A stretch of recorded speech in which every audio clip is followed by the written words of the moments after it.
నల్గొండ జిల్లా నకిరేకల్ పట్టణం హోలీ సంబరాల్లో ఉద్రిక్తత చోటు చేసుకుంది.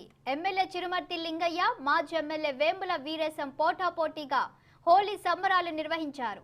సంబరాలు చేసుకోకుండా తమని అడ్డుకుంటున్నారని వేముల వీరేశం వర్గీయులు ఆందోళనకు దిగారు. అలాగే ఎమ్మెల్యే చిరుమర్తి లింగయ్య వర్గానికి 2 డీజేలకు పర్మిషన్ ఇచ్చి తమకు ఇవ్వకుండా వివక్ష చూపుతున్నారని ఆరోపించారు. ఈ క్రమంలో నకిరేకల్ సెంటర్ ఇరు వర్గాల కార్యకర్తలు భారీగా చేరుకున్నారు. హోరాహోరీగా నినాదాలు చేశారు. రంగంలోకి దిగిన పోలీసులు ఇరు వర్గాల వారిని శాంతింపజేశారు.